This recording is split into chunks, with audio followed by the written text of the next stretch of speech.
வணக்கம் யூடியூப் தோயா, இது உங்கள் மல்டி தமிழ் சேனல் அண்டு நான் உங்கள் மல்டி தமிழா. வாங்க வீடியோக்குள்ளே போகலாம். இன்னைக்கு வீடியோவில் நம்ம என்ன பார்க்க போகிறோன்னா, பேராசிரியர் முனைவர் மு வரதராசன் அப்படின்றவர் எழுதிய அகல் விளக்கு அப்படின்ற ஒரு நாவலை பற்றி தாங்க பார்க்க போகிறோம். ஏன் இந்த நாவலை பற்றி இப்போ பேசுகிறேன் அப்படின்னு பார்த்தீங்கன்னா, ஆக்சுவலி இந்த நாவலோட பேஸே வந்து ரெண்டு ஃப்ரெண்ட்ஸுக்குள்ளே நடக்கிற ஒரு நார்மல் லைஃப் ஸ்டோரி தாங்க. அதாவது அந்த ரெண்டு ஃப்ரெண்டுங்க யாருன்னு பார்த்தீங்கன்னா, ஒருத்தர் வந்து மிடில் கிளாஸ், ஒருத்தர் வந்து கொஞ்சம் ஹை கிளாஸ்.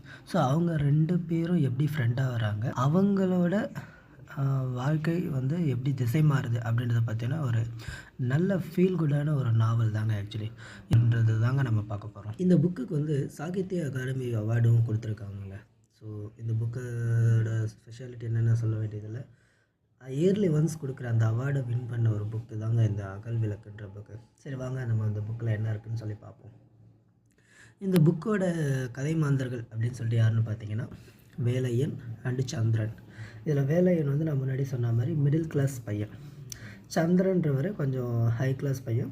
இதில் வேலையன் வந்து ஒரு நார்மலாக என்ன சொல்கிறது, ஒரு டவுன் மாதிரி இருக்கிற ஒரு ஊரில் இருக்கிற ஒரு middle class family. At same time சந்திரன்றவர் வந்து வில்லேஜில் இருக்கிற ஒருத்தரோட பையன்.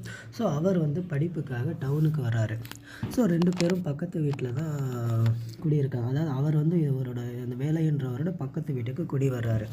அவர் மட்டும் வராமல் அவர் கூட அவர் தங்கச்சியும் வர்றாங்க. அவங்க ரெண்டு பேரும் பார்த்துக்கிறதுக்கு அவங்க அத்தைன்னு சொல்லிட்டு ஒருத்தவங்க வர்றாங்க. ஸோ அப்பா வந்து மாதத்துக்கு ஒரு முறை வந்து பார்த்துட்டு போவார். அத்தை வந்து கூட இருப்பாங்க, தங்கச்சி இருப்பாங்க. ஸோ இவங்க எப்படி ஃப்ரெண்டாக வராங்கன்னா, பக்கத்து வீடுன்றதுனால இவங்களால உடனே ஃப்ரெண்ட் ஆகிட மாட்டாங்க. ஏன்னா இந்த மிடில் கிளாஸ் பசங்களுக்கு வந்து இந்த ஹை கிளாஸ் பசங்களை பார்த்தாவே கொஞ்சம் ஒரு பயம் இருக்கும். அவங்க வந்து சகஜமாக வந்து உடனே போய் பேச மாட்டாங்க. பட் ஆனால் சந்திரன்றவன் வந்து கொஞ்சம் மனிதாபிமானம் ப்ளஸ் கொஞ்சம் எல்லார்ட்டையும் சகஜமாக பேசுகிற ஒரு கேரக்டர். ஸோ அதனால் அவன் என்ன பண்ணுவான், அவனே தான் வந்து பேசுவான். இந்த வேலைன்றவருக்கு வந்து கணக்கு வந்து சரியாக வராது. ஸோ அந்த கணக்கு கற்றுக்கிறதுக்கும் கணக்கு சொல்லி கொடுக்கறதுக்கும் ரெண்டு பேரும் ஒன்றா சேருவாங்க. அப்படி தான் அவங்க ஃப்ரெண்ட்ஷிப் வந்து டெவலப் ஆகும். ஸோ இந்த இன்பிட்வீன் டைமில் இந்த வேலையினோட ஆப்போசிட் வீட்டில் ஒரு கேரக்டர் ஒன்று இருக்கும். ஸோ அவங்க வந்து ஒரு கைம்பெண் ஆக்சுவலி. ஸோ அவங்களுமே வந்து இந்த கேரக்டரில் வருவாங்க. ஸோ அந்த கேரக்டர் மூலமாக சந்திரனோட லைஃப்பில் வந்து ஒரு ஒரு மொமெண்ட் ஒன்று கிராஸ் ஆகும். ஸோ அதனால் வந்து அவர் கொஞ்சம் சஃபர் ஆவார் ஆக்சுவலி. ஸோ அதை பற்றியும் கொஞ்சம் பேசியிருப்பாங்க. ஸோ அதுக்கடுத்து ஸ்கூல் லைஃப்பில் வந்து இவங்க ரெண்டு பேரும் ரொம்ப திக் ஃப்ரெண்டாக மாறுவாங்க. ஸோ ஒன்ஸ் ஸ்கூல் லைஃப் போயிட்டுருக்கிறப்ப ஆனுவல் எக்ஸாம் வர்றதில் வேலைன்றவர் வந்து ஒரு சப்ஜெக்டில் ஃபெயில் ஆகிடுவார்.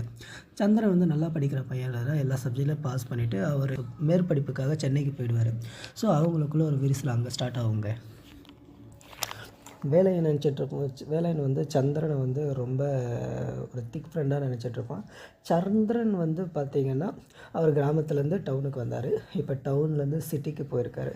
ஸோ அவர் வந்து காலேஜுக்கு மேற்படிப்புக்காக போகிறார். அங்கே வந்து அவரோட ஃப்ரெண்ட்ஷிப் சர்க்கிள் வந்து கொஞ்சம் பெருசாகுது. ஸோ அதில் என்னென்னு பார்த்தீங்கன்னா, பாய் ஃப்ரெண்டும் வர்றாங்க, கேர்ள் ஃப்ரெண்டும் வர்றாங்க. ஸோ அந்த பாய் ஃப்ரெண்ட் அந்த கேர்ள் ஃப்ரெண்டு மூலமாக அவரோட லைஃப்பில் திரும்ப ஒரு மொமெண்ட் வந்து கிராஸ் ஆகுது.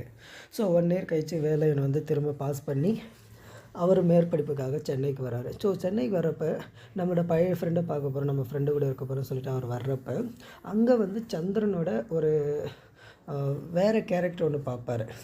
அதாவது பட்டும் படாமல் பேசுகிற மாதிரி ஒரு கேரக்டர் ஆக்சுவலி. ஸோ அவர் அங்கே அப்படி இருப்பார். ஸோ அவர் பட்டும் படாமல் இருக்கிறதுனால இவர் கொஞ்சம் குழப்பமான மனநிலையில் இருப்பார். என்னடா நம்ம பெஸ்ட் ஃப்ரெண்டுன்னு நினச்சோம், பட் அவங்க வந்து இங்கே கொஞ்சம் வேறு மாதிரி பிஹேவ் பண்ணுறானே அப்படின்னு சொல்லிட்டு. பட் ஆனால் இதெல்லாம் வந்து எல்லாருக்குள்ள நடக்கிற ஒரு சகஜம் தானே அப்படின்னு சொல்லிட்டு இவர் அதை ஏற்றுக்கிட்டு இவர் நெக்ஸ்ட்டு மூவ் பண்ணி போவார். ஸோ அப்படி போகிறப்ப இவருக்கு காலேஜில் ஒரு ஃப்ரெண்டு கிடைக்கிறார். அது யாருன்னு பார்த்தீங்கன்னா, மாலன்னு சொல்லிட்டு ஒரு ஃப்ரெண்டு ஒருத்தர் கிடைக்கிறார். அவர் வந்து எப்படின்னு பார்த்தீங்கன்னா, அவர் வந்து ஹையர் கிளாஸும் கிடையாது, லோ கிளாஸும் கிடையாது. அவரும் ஒரு மிடில் கிளாஸ் தான். பட் அவருக்கு என்னென்னா இந்த ஆன்மீகம், ஜோதிடத்துலலாம் கொஞ்சம் நம்பிக்கை அதிகம். ஸோ அதை ஃபாலோ பண்ணுவார். அதாவது சாமி கும்பிட்டா பாஸ் பண்ணிடலாம், கோயிலுக்கு போனால் நல்ல மார்க் கிடைக்கும் அப்படின்ற ஒரு மைண்ட் செட். ஆனால் வேலைன்றவர் வந்து பார்த்திங்கன்னா எல்லாத்துலேயும் வந்து ஒரு லாஜிக்கலாக திங்க் பண்ணுற ஆள், நேச்சரை ஏற்றுக்கிற ஆள். இது இப்படி தான் இருக்கும், நம்ம தான் அட்ஜஸ்ட் பண்ணிட்டு போகணும் அப்படின்ற மாதிரி. ஸோ அவர் வாழ்க்கையில் வர இந்த 2 ஃப்ரெண்டுங்களுமே வந்து 2 கேரக்டர், ஒன்று சந்திரன், இன்னொன்று வேலன் இல்லை மாலன். ஸோ சந்திரன்றவர் வந்து அவர் வந்து ஒரு பாசிங் க்ளவுட் மாரி. அவர் போயிட்டே இருப்பாரு. அவர் வர்ற ஒவ்வொரு இடத்துல வர்ற ஒருத்தருக்கு ஏத்த மாரி அவர் கேரக்டர் மாறி போயிட்டே இருக்கும். லைக் சந்திரன் வந்து சொல்லுவாங்கல்ல, "வளரும், தேயும், அமாவாசை வரும், பௌர்ணமி வரும்" அப்படின்ற மாரி. ஸோ மாலன் வந்து ஒரு மின்னல் மாதிரின்னு வச்சுக்கங்களேன். வருவாரு, திரும்ப போயிடுவாரு. திரும்ப வருவாரு, போயிடுவாரு. ஆனா வேலையன் வந்து எப்படின்னு பார்த்தீங்கன்னா, கடல் மாரிங்க. கடல் வந்து ஆ ஆர்ப்பரிக்கும், அமைதியாவும் இருக்கும். அது பௌர்ணமி டைமில் ஆர்ப்பரிக்கும், அமாவாசை டைமில் அமைதியாக இருக்கும். ஸோ அந்த மாரி தான் வேலையே. ஸோ அவருக்கு வந்து இந்த 2 ஃப்ரெண்டும் பார்க்குறாரு. ஸோ இந்த காலேஜில் வந்து அவர் ஒரு விஷயம் தெரிஞ்சுக்கிறாரு என்னென்னா, சந்திரனுக்கு வந்து ஒரு கேர்ள் ஃப்ரெண்ட் ஒருத்தர் இருக்காங்க அப்படின்னு சொல்லிட்டு. ஸோ அப்புறம் தான் அவர் யோசிக்கிறார், ஓகே இதனால தான் வந்து அவன் நம்ம கிட்ட அந்தளவுக்கு பெருசாக பேசலை, நம்மளை இது பண்ணலன்னு சொல்லிட்டு. ஸோ அப்படியே அவர் காலேஜ் முடிக்கிறாங்க. அவர் வந்து வேலைக்கு போவார். பட் சந்திரன் என்ன ஆகுறாருன்னு பார்த்தீங்கன்னா, அவர் வந்து ஒரு கேர்ள் ஃப்ரெண்ட் இருக்காருன்னு சொன்னேன்ல. ஸோ அந்த கேர்ள் ஃப்ரெண்டு மேலே கொஞ்சம் காதல் அப்படின்ற மாரி ஒரு ஆசையை வளர்த்துக்கிட்டு, அவங்க அதை நண்பன்ற முறையில சொல்லி, அவங்க சந்திரன் வந்து விலகி போவாங்க. ஸோ அதனால் அவர் கொஞ்சம் மனசு உடைஞ்சு போயிட்டு கொஞ்சம் மாதிரியாக ஆயிடுவார். ஸோ அதனால் கொஞ்சம் மனநிலை சரியில்லாத மாரி ஆயிட்டு, அவங்க ஃபேமிலி வந்து அவரை திரும்ப வில்லேஜுக்கே கூட்டு போயிடுவாங்க. ட்ரீட்மெண்ட்டுக்காகவும், அவரோட மன அமைதிக்காகவும். ஸோ வேலைன்னு வந்து கொஞ்சம் படித்து நார்மலாக கொஞ்சம் காலேஜெல்லாம் முடித்து ஒரு வேலைக்கெல்லாம் அப்ளை பண்ணி வேலை கிடச்சி ஒரு சுமூகமான வாழ்க்கை வாழ்ந்துட்டுருப்பார். மாலனும் வந்து காலேஜ் முடிச்சுட்டு அவரும் போயிடுவார். பட் ஆனால் ஒரு பாயிண்ட் ஆஃப் டைமில் அவங்க மீட் பண்ணுறாங்க. எப்படின்னு பார்த்தீங்கன்னா, மாலனை பற்றி சொல்லிடுறேன். மாலன் எப்படி திரும்ப மீட் பண்ணுறாரு அப்படின்னு பார்த்தீங்கன்னா, ஆக்சுவலி சந்திரனோட தங்கச்சி ஒருத்தர் இருக்காங்கன்னு சொன்னேன்ல, அவரை தான் மாலனுக்கு கட்டி வைப்பாங்க ஆக்சுவலி. சந்திரனோட தங்கச்சி பேர் வந்து கற்பகம். ஸோ கற்பகத்தை வந்து மாலனுக்கு கட்டி வைப்பாங்க. ஸோ சந்திரனோட மாப்பிள்ளை ஆயிடுறாரு மாலன். ஸோ வேலையன் ஆக்சுவலி இந்த கற்பகம் அந்த வேலையன் அவங்களுக்குள்ளேயும் பார்த்தீங்கன்னா ஒரு ஒரு மெல்லிய ஒரு ஒரு உறவு இருக்கிற மாதிரி நாவலில் காட்டியிருப்பாருங்க. ஸோ அதுவுமே கொஞ்சம் நல்லாயிருக்கும் ஆக்சுவலி அந்த எபிசோடெல்லாம்.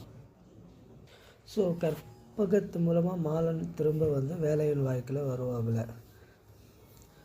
அதுக்கப்புறம் அதுக்கப்புறம் என்ன தெரிஞ்சுக்குவார்னா, சந்திரன் வந்து மனநல பாதிப்பில் கொஞ்சம் மோசமாயிட்டு கொஞ்சம் கோவக்காரனாக ஆகி அந்த ஊர்லேயே வந்து கொஞ்சம் நாட்டாமத்தனம் பண்ணிட்டு சுற்றுற மாதிரி நாவல் போகுங்க. ஸோ அப்படி இருக்கிறப்ப அவருக்கு வந்து கெட்ட சகவாசங்கள்லாம் அதிகமாயிட்டு, அவரை யாரும் கண்டிக்கவும் முடியாமல், யார் பேச்சையும் கேட்காத மாதிரி கொஞ்சம் சுற்றுற மாதிரி காட்டுவாங்க. ஸோ அதனால் மனசு கஷ்டப்பட்டு அவங்க அப்பாவும் வந்து இறந்துருவாப்புல.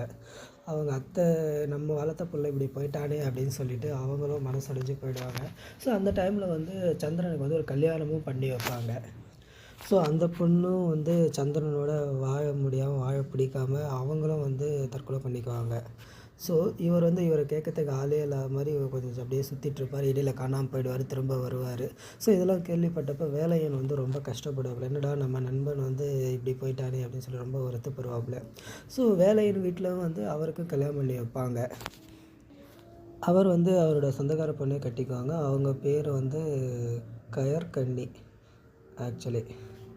ஸோ இவர் வந்து ஒரு நார்மலான லைஃப் வாழ்வாங்க. ஒரு மிடில் கிளாஸ் பையன், படித்தான், வேலைக்கு போனான், கல்யாணம் பண்ணிக்கிட்டான், குடும்பத்தை ரன் பண்ணுறான்னு சொல்லிட்டு. ஸோ சந்திரனை பற்றி அதுக்கப்புறம் பெருசாக நியூஸ் இருக்காது. இவர் வேலை செய்கிற ஆஃபீஸில் கூட ஒரு கொலீக் ஒருத்தர். அவர் யாருன்னு பார்த்தீங்கன்னா, சந்திரன் வந்து காலேஜில் காதலித்த ஒரு பொண்ணு இருக்காங்கல்ல, அந்த பொண்ணோட ஹஸ்பண்ட் ஐ திங்க் நினைக்கிறேன். ஏன்னா அந்த புக்கு படித்து நான் 15 வருஷம் ஆகுதுங்க. ஸோ ஞாபகம் இப்போ தான் சொல்லிகிட்ருக்கேன். பட் இது ஏன் சொல்கிறேன்னா, நான் கதையை சொல்லிவிட்டு அப்புறம் சொல்கிறேனே. ஸோ அந்த கொலீக் வந்து பார்த்திங்கன்னா, சந்திரன் லவ் பண்ண பொண்ணோட ஹஸ்பண்ட் ஐ திங்க். ஸோ அவர் ஒரு முறை பேசிகிட்ருக்கிறப்ப பேச்சுவாக்கில் இவரோட லைஃப் ஸ்டோரி சொல்கிறப்ப அவர் தெரிய வந்துட்டு, ஓ நீங்கள் தான் வேலையனா, அவர் சந்திரனா எப்படி இருக்கார், நீங்கள் வீட்டுக்கு வரணும், என் ஒய்ஃப் உங்களை பார்க்கணுன்னு சொல்கிறாங்க அப்படின்னு சொல்லிட்டு வீட்டுக்கு கூட்டிகிட்டு போவாங்க. அவங்க பேசுவாங்க. அதுக்கப்புறம் திரும்ப வந்து இவர் சந்திரனை தேடி போவார். ஆனால் சந்திரன் வந்து கிடைக்க மாட்டாங்க. ஸோ மாலன் வந்து ஜோதிடத்தில் நம்பிக்கை இருக்குன்னு சொல்லியிருந்தால. ஸோ அது மூலமாக அவர் என்ன பண்ணுவார்னா, அதில் ரொம்ப ஆழ்ந்து உள்ளே போயிட்டு அவர் ஒரு மாதிரியாக சைக்கோ மாதிரி பண்ணிட்டுருவார். ஸோ அதனால் வந்து அந்த கற்பகன்றவங்க வந்து கொஞ்சம் ஃபீல் பண்ணுவாங்க, ஆக்சுவலி என் வாழ்க்கை இப்படி போயிடுச்சு அப்படின்ற மாதிரி. ஸோ அதுக்கப்புறம் இடையில வந்து பார்த்திங்கன்னா ஒரு முறை சந்திரனை மீட் பண்ணுற ஒரு வாய்ப்பு வேலை எனக்கு கிடைக்கும். ஆனால் சந்திரன் வந்து ரொம்ப மோசமான ஒரு நிலைமையில இருப்பாருங்க. அது என்ன நிலைமை நான் சொல்ல விரும்பல, அது படிச்சுக்குங்க. படிக்கிறப்ப உங்களுக்கு தெரிய வரும். ஸோ அப்போ வந்து அவனை கூப்பிட்டு வந்து வீட்டில் வச்சு பார்த்துக்குவார். அவர் கொஞ்சம் உடம்பு சரியில்லை. ஒரு ஒரு பாயிண்ட் ஆஃப் டைமில் வந்து அவர் வந்து இறந்துருவார். ஸோ ஸோ அதனால் வேலையன் வந்து ரொம்ப ஃபீல் பண்ணுவாப்புல. ஸோ இந்த புத்தகத்து மூலமாக டாக்டர் வரதராசன் என்ன சொல்ல வர்றாருன்னா, வாழ்க்கைன்றதும் வந்து ஒரு விளையாட்டு மாதிரி தான். ஆனால் விளையாட்டில் வந்து விதிகள் இருக்கணும். அந்த விதியை ஃபாலோ பண்ணி நடக்கணும். ஃபார் எக்ஸாம்பிள் வேலையன் வந்து அவருக்குன்னு ஒரு ரூல்ஸு, அவருக்குன்னு ஒரு இப்படி தான் இருக்கணும் அப்படின்னு சொல்லிட்டு நடந்துக்குவாப்புல, வாழ்க்கையை அமைச்சுக்குவாப்புல. ஸோ அதனால் அவரோட வாழ்க்கை வந்து ஒரு சமதளத்தில் வண்டி ஓட்டுற மாதிரி நார்மலாக போயிட்டே இருக்கும். எந்த ஒரு அப்ஸ் அண்ட் டவுனும் இல்லாமல். ஸோ மாலன் வந்து பார்த்திங்கன்னா, அவர் வந்து ஒரு தப்பான வழியை தேடி போய் அதன் மூலமாக அவர் வாழ்க்கையை சிதைச்சிக்குவார். ஸோ சந்திரன் வந்து லைஃப் பார்த்திங்கன்னா ஆரம்பத்தில் ரொம்ப நல்லாயிருக்கும். அவர் எல்லோரும் பாராட்டுவாங்க, அவர் மேலே ஒரு அன்பை காட்டுவாங்க. ஒரு பாயிண்ட் ஆஃப் டைமில் அவர் எல்லோரும் வெறுக்க ஆரம்பிச்சிருவாங்க. ஸோ அவர் ஏன் இருக்கணும் அப்படின்ற மாதிரி. ஸோ இது மூலமாக என்ன சொல்ல வர்றாருன்னா, அந்த சொன்ன தான் விளையாட்டு வாழ்க்கைன்றது ஒரு விளையாட்டு மாதிரி தான். ஸோ அந்த விளையாட்டில் விதிகள் இருக்கணும், அந்த விதிகளுக்கு உட்பட்டு தான் நடக்கணும் அப்படின்றத வரதராசன் வந்து இந்த ஒரு புக்கு மூலமாக நமக்கு புரிய வைக்கிறாருங்க. ஆக்சுவலி இதை படிச்சிங்கன்னா புக்கு உங்களுக்கு கையை வைக்கவே தோணாது. ஒரு 1960 லைஃப் எப்படி இருந்துச்சோ அந்த ஒரு ஃபீல் பண்ணுற அந்த ஒரு ஃபீல் கிடைக்கும். ஆக்சுவலி இதை படிச்சிங்கன்னா இல்லைங்க, வாழ்க்கைன்றது வந்து வேறு மாதிரிங்க. அது அனுபவித்து வாழணும், ஒவ்வொரு நொடியும் அனுபவித்து வாழணும்னு சொல்லுவாங்க. ஸோ அந்த அனுபவிக்கிறதுல ஒரு பார்ட்டு தான் வந்து புத்தகம் படிக்கிறது. ஸோ என்னை பொறுத்த வரைக்கும் உங்களோட பொழுதுபோக்கு நேரத்தை புத்தகம் படித்து புத்தகத்தில் செலவிடுங்க அப்படின்னு தான் நான் சொல்ல வரேன். வீடியோ இதோட முடிச்சுக்கிறேன். இந்த வீடியோ உங்களுக்கு பிடிச்சிருந்தா லைக் பண்ணுங்கள், ஷேர் பண்ணுங்கள், கமெண்ட் பண்ணுங்கள். சைனிங் ஆஃப் மல்டி தமிழா. புத்தகம் படிக்கிறது. ஸோ என்னை பொறுத்த வரைக்கும் உங்களோட பொழுதுபோக்கு நேரத்தை புத்தகம் படித்து புத்தகத்தில் செலவிடுங்க அப்படின்னு தான் நான் சொல்ல வரேன். வீடியோ இதோட முடிச்சுக்கிறேன். இந்த வீடியோ உங்களுக்கு பிடிச்சிருந்தா லைக் பண்ணுங்கள், ஷேர் பண்ணுங்கள், கமெண்ட் பண்ணுங்கள். சைனிங் ஆஃப் மல்டி தமிழா. சைனிங் ஆஃப் மல்டி தமிழா. படிச்சிங்கன்னா புக்கு உங்களுக்கு கையை வைக்கவே தோணாது. ஒரு 1960 லைஃப் எப்படி இருந்துச்சோ அந்த ஒரு ஃபீல் பண்ணுற அந்த ஒரு ஃபீல் கிடைக்கும். ஆக்சுவலி இதை படிச்சிங்கன்னா இல்லைங்க, வாழ்க்கைன்றது வந்து வேறு மாதிரிங்க. அது அனுபவித்து வாழணும், ஒவ்வொரு நொடியும் அனுபவித்து வாழணும்னு சொல்லுவாங்க. ஸோ அந்த அனுபவிக்கிறதுல ஒரு பார்ட்டு தான் வந்து புத்தகம் படிக்கிறது. ஸோ என்னை பொறுத்த வரைக்கும் உங்களோட பொழுதுபோக்கு நேரத்தை புத்தகம் படித்து புத்தகத்தில் செலவிடுங்க அப்படின்னு தான் நான் சொல்ல வரேன். வீடியோ இதோட முடிச்சுக்கிறேன். இந்த வீடியோ உங்களுக்கு பிடிச்சிருந்தா லைக் பண்ணுங்கள், ஷேர் பண்ணுங்கள், கமெண்ட் பண்ணுங்கள். Signing off multi Tamil.